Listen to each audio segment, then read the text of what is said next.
보겠습니다. 레위기 3장 1절부터 17절까지 보겠습니다. 화목제사 제물을 바치는 사람이 소를 잡아서 바칠 때에는 누구든지 수컷이나 암컷이나 흠이 없는 것을 골라서 주 앞에 바쳐야 한다. 제물을 가져온 사람은 자기가 바칠 제물의 머리 위에 손을 얹은 다음에 해마거기에서 그 제물을 잡아야 한다. 그러면 아론의 혈통을 이어받은 제사장들이 그 피를 제단 둘레에 뿌릴 것이다.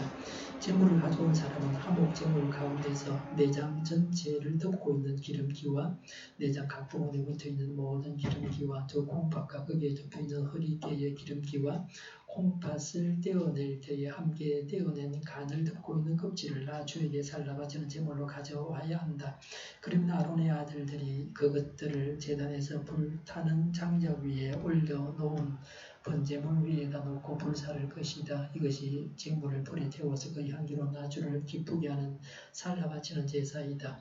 화목 제물을 바치려는 사람이 제사에서 양을 잡아 나 주에게 제물을 바치려면 수컷이나 암컷이나 흠이 없는 것을 골라서 바쳐야 한다. 그가 제물을 바칠 것이 양이면 그는 그 양을 나 주에게 끌고 와서 그 제물의 머리 위에 손을 얹은 다음에 해막 앞에서 그 제물을 잡아야 한다. 그러면 아론의 아들들이 그 피를 제단 둘레에 뿌릴 것이다. 제물을 가져온 사람은 화목 제물 가운데서 기름기 곧 엉치뼈 가운데서 떼어낸 꼬리 전부와 내장 전체를 덮고 있는 기름기와 내장 각 부분에 붙어있는 모든 기름기와 콩팥과 거기에 덮여있는 허리띠의 기름기와 콩팥을 떼어낼 때에 함께 떼어낸 간을 덮고 있는 껍질을 나 주에게 살라 바치는 제물로 가져와야 한다. 그러면 제사장이 그것들을 제단으로 가져가서 나 주에게 살라 바치는 음식 제물로 바칠 것이다. 그가 제물로 바칠 것이 염소면 그는 그 염소를 나 주에게 끌고 와서 그 제물의 머리 위에 손을 얹은 다음에 해막 앞에서 그 제물을 잡아야 한다. 그러면 아론의 아들들이 그 피를 제단 둘레에 뿌릴 것이다. 제물을 가져온 사람은 제물 가운데서 내장 전체를 덮고 있는 기름기와 내장 각 부분에 붙어있는 모든 기름기와 두 콩팥과 거기에 덮여있는 허리띠의 기름기와 콩팥을 떼어낼 때에 함께 떼어낸 간을 덮고 있는 껍질을 나 주에게 살라 바치는 제물로 가져와야 한다. 그러면 제사장이 그것들을 제단으로 가져가서 나 주에게 살라 바치는 음식 제물로 바칠 것이다. 이것이 제물을 불에 태워서 그 향기로 나 주를 기쁘게 하는 살라 바치는 제사이다. 기름기는 다 나 주에게 바쳐야 한다. 이것은 너희가 어느 곳에서 살든지 제대로 영원히 지켜야 할 규례이다. 너희는 어떤 기름기도 어떤 피도 먹어서는 안 된다. 아멘. 새벽에 비가 그쳐서 좋습니다. 비가 오면 불편하게 걷는 게 불편하신 분들이 교회 오는데 장애가 될까 두렵습니다. 오늘 토요일에 또 비가 온다는데 주일까지 아마 오는 걸로 되어 있습니다. 예배 시간에는 예배 드리는 시간에 비가 안 왔으면 좋겠습니다. 오늘 본문은 화목제에 대해서 말씀하고 있습니다. 화목제는 언제 바쳐야 합니까? 언제나 화목제를 바칠 수 있는 것은 아닙니다. 화목제를 바칠 수 있는 때가 있습니다. 그때에 바쳐야 됩니다. 속죄제로 죄를 용서받아야 됩니다. 번제로 헌신을 다짐합니다. 소제를 드려서 충성, 정결을 나타냅니다. 그리고 나서 화목제를 드려야 합니다. 화목제물은 어떤 것이어야 합니까? 1절에 보니까 온전한 것이어야 한다 그랬습니다. 흠이 있는 것은 안 됩니다. 흠이 있는 것은 제물이 안 됩니다. 왜 온전한 것을 바쳐야 됩니까? 하나님께는 가장 좋은 것을 바쳐야 합니다. 왜냐하면 하나님은 가장 크신 분이십니다. 그래서 온전한 것을 바쳐야 됩니다. 구약시대 모든 제물은 희생제물이 대신 예수님을 예표하고 있습니다. 예수님은 무험하십니다. 그래서 하나님께서 기뻐 받으시는 온전한 제물이십니다. 화목제물은 소, 양, 염소입니다. 화목제물을 드리는 방법이 소, 양, 염소에 따라서 조금의 차이는 있지만 거의 비슷합니다. 화목제물로 비둘기는 드릴 수 없습니다. 왜냐하면 먹을 게 없으니까. 화목제물은 먹는 게 중요한 겁니다. 하나님께 제물을 드리는 방법은 화제입니다. 태워서 드리는 겁니다. 그리고 거제, 이거는 덜어서 바치는 겁니다. 제사장의 몫은 덜어서 바쳤습니다. 태워버리면 제사장이 먹을 수가 없죠. 덜어서 바쳐서 제사장이 먹게 했습니다. 요제, 흔들어서 바치는 겁니다. 곡식을 흔들어 바쳤습니다. 제사장에게 흔들어 바쳐서 제사장이 음식으로 먹었습니다. 전제는 부어서 바치는 겁니다. 포도주 같은 것을 제물에 부어서 바쳤습니다. 16절에 보니까 기름기는 모두 하나님께 불살라야 한다. 화제다. 소, 양, 염소에 대해서 기름을 다 태우라 그랬다. 태우는 것은 화제입니다. 2절에 소, 8절에 양, 13절에 염소의 피를 제단 둘레에 뿌려라. 이건 전제를 말하는 겁니다. 제물의 일부를 제물을 바친 자가 받는 것은 화목제사뿐입니다. 화목제는 사람들이 짐승을 잡아먹고 잔치하는 것과 비슷합니다. 제사를 지낸 후에 제사를 드린 사람과 제사장의 공동 몫이 있습니다. 제사장은 가슴과 우편 뒷다리를 가집니다. 하나님께 드리고 제사장의 몫을 떼어주고 남은 것은 공동 식사 음식으로 사용합니다. 그러니까 제사장을 포함해서 같이 나눠 먹는다. 그렇게 볼 수 있습니다. 공동 식사에는 자녀들, 노비, 레위인들이 함께 먹었습니다. 공동 식사는 성소에서만 먹어야 합니다. 자기 집에 가지고 와서는 먹지 못합니다. 비둘기는 화목제물이 되지 못합니다. 나누어 먹을 게 없어서 그렇죠. 화목제는 하나님과 인간, 인간과 인간의 화해와 친교를 목표로 합니다. 하나님은 화목제사에서 하나님께 드려야 할 것은 기름이라고 하셨습니다. 소와 양과 염소의 기름을 하나님께 바치라고 했습니다. 4절, 10절, 15절에 간을 덮고 있는 껍질, 이것도 기름입니다. 9절에 양의 꼬리 전부를 드려야 한다 그랬는데 양의 꼬리는 기름과 골수의 중간 물질로 되어 있습니다. 가장 맛있는 부위라 그러는데요. 위키 백과에는 양꼬리 기름은 상온에 굳지 않고 여러 가지 요리에 사용된다고 했습니다. 양의 꼬리도 기름이기 때문에 바치라 그랬습니다. 소꼬리나 염소꼬리는 아닙니다. 양꼬리만 그렇습니다. 이런 면에서 조금 차이가 있습니다. 제물에 따라서 양, 소, 양, 염소에 대해서 이렇습니다. 기름은 최고의 음식입니까? 기름은 맛이 있습니다. 끓일 때 돼지 비계를 냄비에 넣고 연탄불에 올려놓으면 기름이 고입니다. 왜 가스불에 안 올렸느냐고요? 그때는 가스가 없었어요. 연탄만 있었습니다. 뜨거우니까 녹아서 물처럼 투명하게 녹아내립니다. 그걸 모아두면 식으면 하얗게 됩니다. 그냥 뜨뜻한 밥에 비벼 먹기도 하고요. 후라이팬에 그 기름을 넣고 밥하고 김치하고 넣어서 볶으면 그것보다 더 맛있는 게 없습니다. 그때는 먹을 게 없으니까요. 지금처럼 라면 넣으면 먹을 게 그래 없습니다. 가난하니까. 그때 그 맛을 생각하면 지금도 군침이 돕니다. 우리 옆에 그 집안 고모라고 하는 촌수로 따지면 9촌이나 11촌 되는 아주머니가 시집갈 때 돼지 한 마리를 삶았어요. 제가 지난 주간에 초상이 나서 문상 갔다가 그분을 뵀는데 그 생각이 나더라고요. 밤에 자고 있는데 돼지고기 삶아 물이라고 가져왔어요. 고기는 먹은 기억이 없고 근데 그 물이 얼마나 맛있던지요. 돼지 삶은 물이라고 말이죠. 온 가족이 갈라 먹었습니다. 그때하고 지금하고는 세상이 다릅니다. 기름이 없는 고기는 맛이 없습니다. 기름진 땅 그러면 좋은 땅을 말합니다.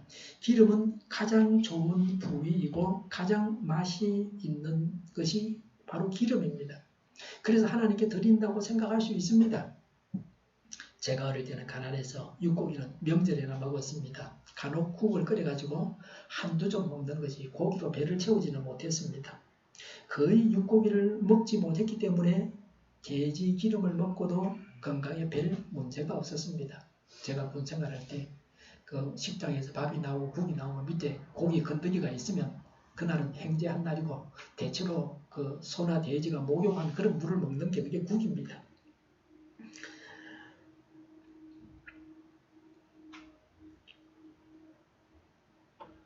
그 당시는 육고기를 거의 먹지 못했기 때문에 돼지 기름을 먹고도 건강에 별 문제가 없었습니다. 그러나 오늘날은 동물성 기름이 건강에 나쁘다 하는 것을 알고 있습니다. 기름은 먹지 않고 걷어내서 버리는 겁니다. 기름을 먹지 말아야 됩니다. 그런데 우리나라 사람들은 지금도 내장과 삼겹살을 좋아합니다. 서양인들은 삼겹살은 기름이 들어가 있다고 그 쓰레기라고 버리지 먹지 않습니다. 해외여행 가면 가이드가 삼겹살 파티한다고 그래요. 제가 쓰레기 파티한다 그랬어요. 그거 먹으면 안 된다고. 서양인들에게 삼겹살이나 내장은 음식물 쓰레기입니다. 서양 사람들은 성경에 기록되어 있는 대로 기름을 먹지 않습니다. 서양인들이 육고기를 많이 먹지만 우리나라 사람처럼 중풍에 걸린 사람, 반신불수가 된 사람들은 많지 않습니다. 우리나라가 그게 흔하죠. 중국인들도 돼지고기를 즐겨 먹지만 차를 따뜻하게 해서 마시기 때문에 건강한가 그런 생각도 합니다. 우리나라는 내장과 삼겹살을 즐겨 먹기 때문에 기름으로 인해서 고기는 별로 먹지도 않으면서 뇌졸중 중풍 환자가 많습니다. 가축은 우리보다 체온이 높습니다. 제 기억이 아마 42도, 44도 뭐 이리 되는 걸로 알고 있습니다. 육고기를 먹어서 가축의 기름이 우리 피 속에 들어오게 되면 피를 잘 흐르지 못하게 합니다. 뇌나 심장의 혈관이 막히거나 터지면 뇌경색, 뇌출혈, 심근경색입니다. 제가 전에 발등에 심줄이 터진 적이 있습니다. 별 문제가 안 돼요. 발에는 터져야 괜찮아요. 그런데 뇌나 심장에서 문제가 생기면 막히거나 터지면 심각한 질환입니다. 심혈관계 질환자들은 육고기를 많이 드시면 안 됩니다. 특히 기름을 조심해야 됩니다. 통풍 환자도 육고기를 많이 먹으면 안 됩니다. 제가 통풍에 걸린 것은 육고기를 즐겨 먹었기 때문입니다. 폭식을 한다. 육고기를 즐겨서 폭식을 하다가 통풍에 걸렸습니다. 요새는 육고기를 거의 먹지 않습니다. 그러니까 발작도, 통풍 발작도 없습니다. 최근에는 육고기로 만든 채소가 생겼습니다. 당근 같은데 육고기로 만들었습니다. 채소로 만든 고기에 대항하고자 만들었답니다. 채소로 만든 고기는 가격이 매우 비쌉니다. 어젠가 그제 신문에 봤습니다. 그냥 채소를 먹으면 됩니다. 배가 고프면 먹게 되어 있고 채소 위주로 먹으면 배가 또 잘 꺼집니다.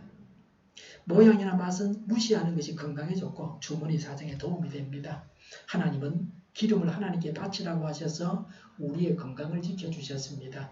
하나님은 사람의 건강에 나쁜 음식물 쓰레기를 하나님께 드리라고 하신 겁니다. 하나님이 쓰레기니까 버려라. 뭐 건강에 나쁘다. 그렇게 설명하지 않고 그냥 바치라 그랬는데 결국은 그런 거예요. 과학이 발전하면 하나님의 뜻이 분명하게 드러납니다. 하나님만 맛있는 최고의 것을 기름을 잡수신다고 생각하면서 하나님 말씀을 어기고 기름을 먹으면 병에 걸리게 되어 있습니다. 불순종하면 병에 걸립니다. 성경대로 사는 것이 건강하게 사는 길입니다. 유대인들은 가축을 키우는 것이 주업입니다. 아마도 육류 섭취가 많았을 겁니다. 기름까지 먹으면 큰일입니다. 기름은 불에 잘 타서 태우기도 쉬웠습니다. 하나님께 태워드릴 때 말이죠. 하목을 위해서는 2절에 짐승에게 안수하고 그 짐승을 죽여서 피를 뿌려야 합니다. 안수함으로 사람의 죄가 희생제물인 짐승에게 전가됩니다. 사람의 죄를 대신해서 희생제물이 죄값을 지불하고 죽는 것입니다. 피 흘림이 없이는 제사함이 없습니다. 그래서 희생제물을 죽여가지고 피를 뿌려가지고 죄를 용서받았습니다. 이렇게 하는 것은 예수 그리스도의 대속사역을 상징합니다. 예수님은 우리를 대신하여 죽임을 당하셨습니다. 그래서 우리 죄가 용서를 받았습니다. 우리의 죄가 용서받는 다른 방법은 없습니다. 죄를 용서받아야 하나님과 화목할 수 있습니다. 우리는 죄를 용서받고 하나님과 화목해야 합니다. 감사와 찬양에 앞서서 먼저 회개해야 합니다. 17절에 기름과 피는 먹지 말라고 했습니다. 왜 이런 말씀을 하셨습니까? 기름은 생명을 지속시키는 힘의 근원입니다. 피는 생명 자체의 근원입니다. 살이 섞인 기름을 먹을 수 있지만 기름과 피는 생명의 주관자이신 하나님께 온전히 드려야만 했습니다. 이방인들은 희생제사를 드리면서 제물의 피를 마셨습니다. 이런 악한 풍습을 답습하지 말라고 하셨습니다. 피는 예수님의 보혈을 상징합니다. 그래서 오직 하나님께만 돌려드리라고 하셨습니다. 기름과 피를 먹지 말라고 하신 말씀은 생명을 귀히 여기라는 말씀입니다. 살인하거나 함부로 생명을 죽여서는 안 됩니다. 하나님께 드려야 되는 것은 기름과 피입니다. 화목 제사는 화목을 위한 제사입니다. 하나님과 사람의 화목, 사람과 사람 사이의 화목을 목표로 하는 제사입니다. 그래서 화목 제사는 가축을 잡아서 먹을 수 없는 기름은 태워서 하나님께 바치고 먹을 수 있는 고기를 사람들이 먹으면서 화목을 도모하는 것입니다. 가축을 잡아 먹으면서 화목 제사를 드리는 것입니다. 가축을 드릴 만한 형편이 되지 못하는 가난한 사람은 화목 제사를 드릴 수 없습니다. 비둘기도 드릴 수 없습니다. 같은 행위를 해서 두 가지 효과를 보는 겁니다. 같이 음식을 먹는 사람은 가족이나 친구나 친지입니다. 만나서 같이 먹으면서 우위를 다집니다. 식사를 하고 차를 마시고 그러죠. 배가 부르면 차 마시고 배고프면 밥 먹고 그러는 겁니다. 미국 트럼프 대통령이 DMZ에 갈 것입니다. 김정은에게 트윗으로 만나자고 그저께인가요? 어저께인가 제안을 했고 북은 긍정적인 신호를 보냈습니다. 오늘 오후에 우리는 그 결과를 보게 될 겁니다. 평양에서 차로 한두 시간이면 판문점에 올 수 있습니다. 저번에 하노이 회담 때는 가고 오는 여정이 왕복해서 일주일은 되었습니다. 아무런 결실도 없이 기차를 타고 돌아갈 때는 화도 많이 났을 겁니다.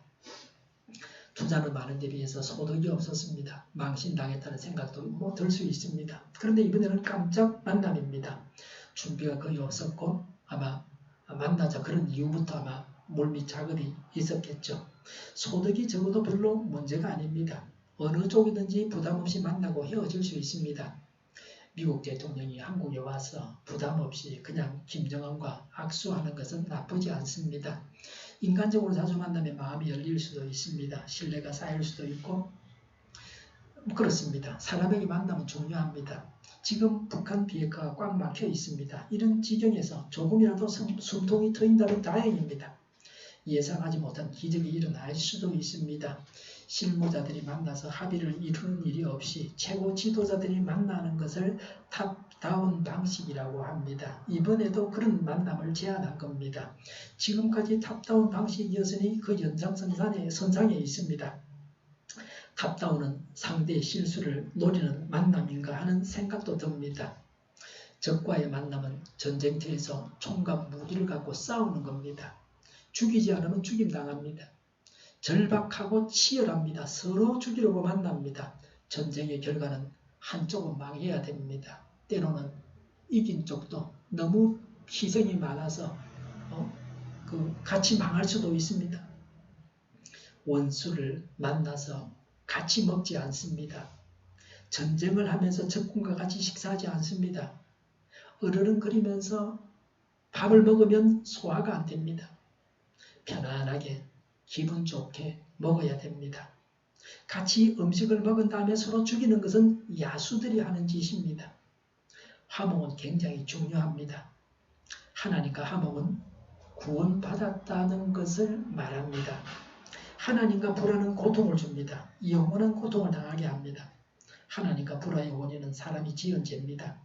사람이 죄를 지어서 하나님과 관계가 끊어졌습니다. 죄인은 죄값을 지불해야 되고 영원한 고통을 당해야 됩니다. 죄를 용서받는 제사는 따로 있습니다. 화목제사는 화목을 위한 제사입니다. 그래서 1절의 소의 경우에 6절의 양의 경우에 암수를 다 드릴 수 있습니다. 12절의 염소는 암수에 대한 언급이 없습니다. 레위기 1장에서 번제는 소나 양의 수컷만 바치라고 하셨습니다. 화목제사는 사람들이 하나님 앞에서 가축을 잡아먹는 것입니다. 그래서 암컷도 바칠 수 있게 했습니다. 대통령이 식사에 초대해서 대통령과 함께 음식을 먹을 수 있는 사람은 흔하지 않습니다. 특히 부산 같은 지방에서는 더 그렇습니다. 하나님과 화목하고 사람들과 화목하게 하는 화목제사는 하나님과 사람 모두와 화목을 위한 제사입니다. 그래서 중요합니다. 어떤 식사보다 중요합니다. 예수님은 제자들과 함께 잡수셨습니다. 최후의 만찬은 유명합니다. 예수님은 잡혀 죽임을 당하실 것을 아시고 제자들과 마지막으로 식사를 하셨습니다. 제자들은 예수님과 함께 먹는 영광을 누렸습니다. 가족이 되고 함께 늘 먹는다고 하는 것은 대단한 관계를 맺는 것입니다. 송송 커플이 이혼을 한다 그럽니다. 이제 둘은 더 이상 같이 먹는 일은 없을 것입니다. 우리는 주일에 함께 식사를 하고 있습니다. 초대교회는 신자들이 모여서 먹는 음식을 애찬이라고 했습니다. 사랑의 음식입니다. 같이 음식을 먹는다는 점에서 화목제사입니다. 함께 먹으면서 화목해야 합니다. 하나님을 예배하고 하나님과 화목하고 나서 성도들끼리 음식을 나누어 먹으면서 화목하는 것입니다. 지금 우리나라가 100년 전과 비슷하다고 합니다. 조선이 망할 때에 고종은 러시아 대사관으로 피신을 했습니다. 변방국가인 러시아를 잡았다가 나라가 망했습니다. 영국을 잡든지 미국을 잡아야 되는데 말이죠. 지금 한국 정권은 중국과 손을 잡은 것 같습니다. 미중 싸움이 치열한 중에 G20 발언에서 중국 편의 선거처럼 통상의 제재를 가해서는 안 된다고 했습니다. 뭐 맞는 말이지만 자유무역을 해야 된다는 건 맞는 말이지만 시기상 좀 그렇습니다. 한미일 동맹은 깨어지고 미일 인도 동맹이 되었습니다. 이것도 아니고 저것도 아닙니다. 얼마 전에 시진핑이 북을 방문했습니다. 중국의 입장에서는 북한이 남한보다 우선이고 혈맹입니다. 시진핑이 북을 방문했으니까 이제 한국에 올지도 모릅니다. 북은 연일 미국과 만나지 남조선을 통할 일은 없다. 남조선이 끼일 자리가 아니라고 합니다. 동남입니다. 국격에 손상을 입고 자존심을 건드리고 있습니다. 우리나라가 쌀을 북에 주려고 선적하고 있는데 본래는 태국 쌀을 주려고 했는데 값이 배 이상 비싼 국산 쌀을 주면서 예산보다 배 이상 많은 1,400억 원이 들어가게 되었습니다. 그렇게 배고픈 사람에게 주는데 그렇게 지를 생각하느냐? 그저 김정은이 밥상에다가 상납하는 거냐? 조공 바치는 거냐? 뭐 이런 생각도 듭니다. 꼭 쌀을 줘야 되느냐? 서울과 인천에 수돗물에 이물질이 나와서 배관을 갈아야 된다 그러는데 수도 배관이 환갑 잔치를 하게 생겼습니다. 청와대와 국회 수도관은 몇 년 되었는지 묻고 싶습니다. 진작에 해야 할 일인데 라는 생각이 듭니다. 국민건강보험료 적자와 한전 적자가 커지고 있습니다. 의료보험 적용 범위를 넓혔으면 보험료를 더 걷어야 되죠. 원전을 사용하지 않고 가스나 태양광으로 발전을 하면 발전 비용이 올라갑니다. 전기세가 올라가야 되죠. 그런데 전기세도 보험료도 올리지 않고 뭐 된다고 그러다가 다 적자에 허덕이고 있습니다. 여름철 전기요금 할인을 결정한 이사들을 상대로 한전 주주들이 재판을 건다고 합니다. 뭐 그런 것을 대비하고 보험료로 감당할 수 있는가? 이사들이 다 그것도 알아봤다 그럽니다. 한전이 적자이고 원자력 전문가들은 빠져나가서 원자력 발전소에서 사고가 날까 하는 제 개인적인 우려도 있습니다. 탈원전을 한다고 하지만 당장 돌아가는 원전이 다 금방 문 닫는 것은 아닙니다. 세월이 많이 가야 되죠. 이산화탄소 배출도 줄여야 되는데 대책이 뭔지 모르겠습니다. 권리는 늘려주고 의무는 더 이상 없다고 하는 것이 당장은 듣기 좋은 소리지만 빚을 내일로 미루는 것입니다. 오늘만 잘 먹고 내일은 모르겠다. 오늘 잘 먹고 오늘 잘 살자. 뭐 그러는 겁니다. 영변핵만 없애면 되돌릴 수 없는 비핵화가 된다고 했다가 비핵화의 입구라고 설명을 했습니다. 전문가들은 영변핵만 없애고 제재를 일부라도 해제하면 북은 핵 보유국이 되는 거다. 영변은 구닥다리 시설이고 새로운 핵무기 시설이 부지기수로 있다. 이런 보도들은 일반 언론에서는 보기 힘듭니다. 대부분 언론이 친정부라 정부 대변인 노릇을 하고 있습니다. 순진한 사람들은 그것만 듣고 있으면 뭐 아무 문제가 없습니다. 정부의 잘못을 지적하고 정부를 견제하는 언론의 기능을 상실했습니다. 북한 방송을 보는 것 같습니다. 사람들 사이에 화목이 있어야 됩니다. 이것이 우리의 현실 문제입니다. 각 사람마다 지지하는 정당이 있습니다. 자기가 듣고 싶은 소리만 듣습니다. 어떤 방송을 보느냐에 따라서 지지 정당이 다릅니다. 자기 편으로 만들고 이용하고 일부 사람들에게 권세를 나누어 줍니다. 나중에 나라의 장래는 안중에도 없습니다. 아는 게 그거밖에 없으니까 언론이 말해준 게 전부잖아요. 저도 본 걸 말하는 거지 안 본 걸 말할 수는 없습니다. 지난 주간에 국회가 정상화된 것은 잘한 일입니다. 대화하고 타협을 해야 합니다. 대북 관계에 있어서는 철저한 군사적인 방어를 하고서 도와줄 수 있을 때는 도와줘야 되겠죠. 궁하면 통하게 되어 있습니다. 내가 조른다고 해서 상대가 응하지 않습니다. 속초에 북의 배가 넘어왔습니다. 오랫동안 우리 바다를 휘젓고 다녔습니다. 울릉도 쪽으로 갔다가 다시 속초로 왔습니다. 그런데 발견을 못했습니다.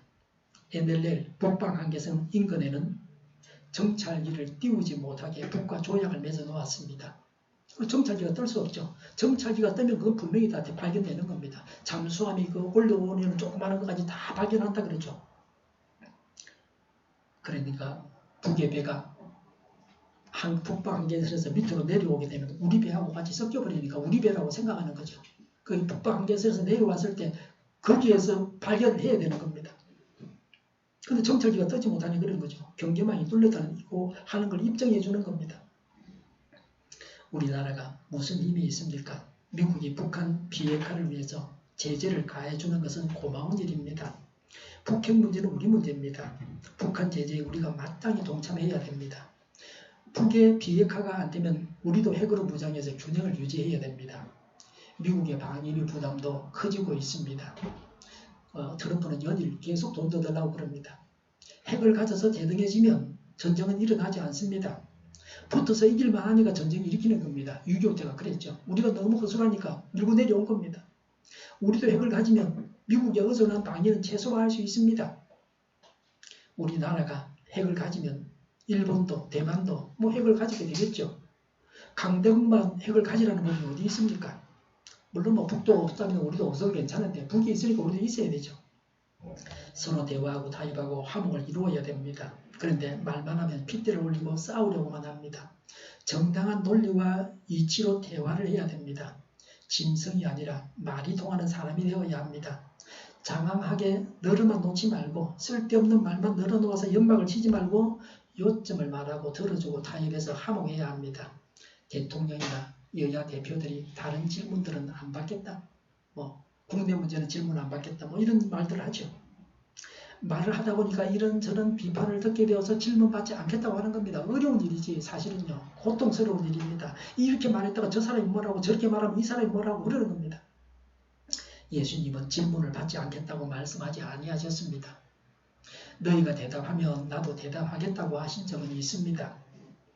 예수님은 세상 왕이 가지고 있는 권세를 갖고 있지 않으셨습니다. 출생을 마오간에서 하셨습니다. 그 동네에도 예수님 곁을 기웃거릴 수가 있었습니다. 병원이 있어서 예수님을 지킨 것이 아닙니다. 사람들의 질문과 예수님의 대답을 복음서에서 보면서 예수님은 진짜 하나님이셨다 하는 것을 알게 됩니다. 절면 돌파할 것은 정면 돌파하셨습니다. 부활이 없다고는 사두개인들에게 부활에 대해서 분명하게 증거하셨습니다. 며칠 전 텔레비를 보는데 문정인 씨가 청년들을 앉혀놓고 비핵화에 대해서 강의하고 있었습니다. 제가 원하는 것을 듣지를 못해서 채널을 돌려버렸습니다. 듣는 사람만 피곤합니다. 질문하고 답하고 있어 요점을 말해야 됩니다. 대통령이 영변 핵폐기를 되돌릴 수 없는 비핵화라고 했는데 새로 만들어 가동 중인 핵시설이 많은데 그건 어떻게 할 건지, 영변 핵시설만 없애고 제재를 해제하면 핵 보유국이 된다고 하는데 전문가들이 이렇게 말하는데 여기에 대해서 대책이 뭔지 궁금했습니다. 말을 했으면 질문을 받아줘야 합니다. 우리나라 사람들은 대체적으로 타협의 기본이 되어 있지 않습니다. 토의나 토론은 익숙하지 않고 싸움만 있습니다. 위아래만 분명하고 그래서 무조건 위에서 찍어 누르려고만 합니다.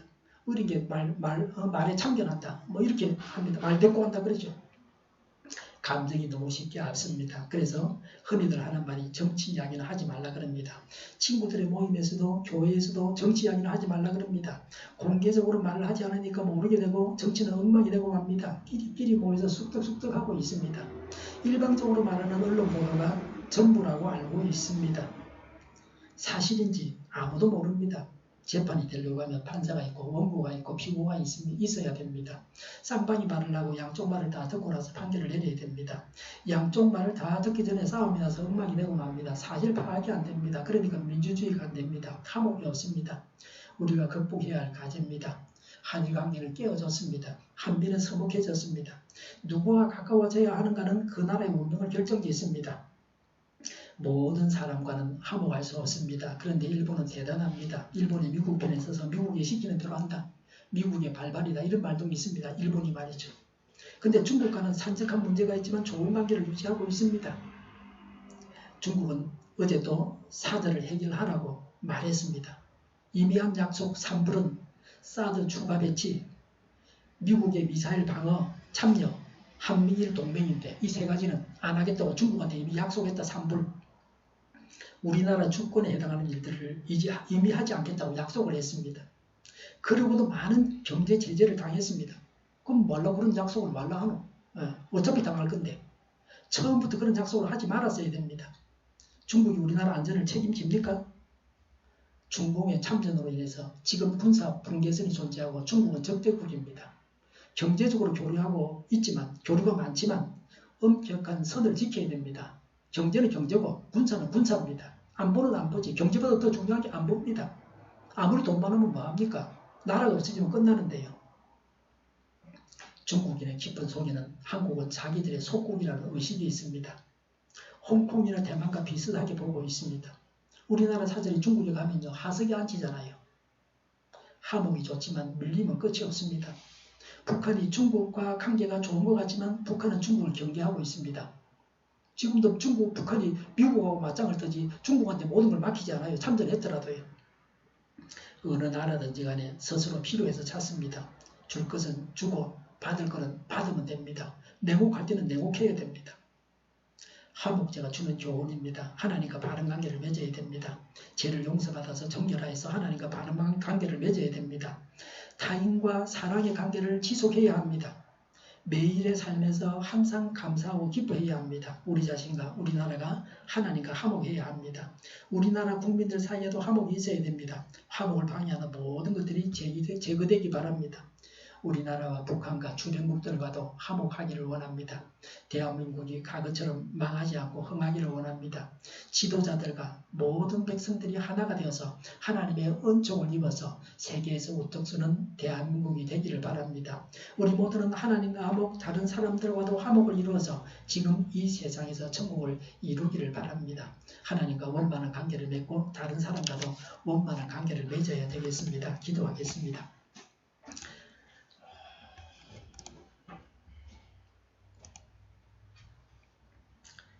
너희 성도들아 여호와를 경외하라. 그를 경외하는 자에게는 부족함이 없도다. 젊은 사자는 궁핍하여 줄일지라도 여호와를 찾는 자는 모든 좋은 것에 부족함이 없으리로다. 하나님과 원만한 관계를 맺고 다른 사람들과도 원만한 관계를 맺게 하여 주시옵소서.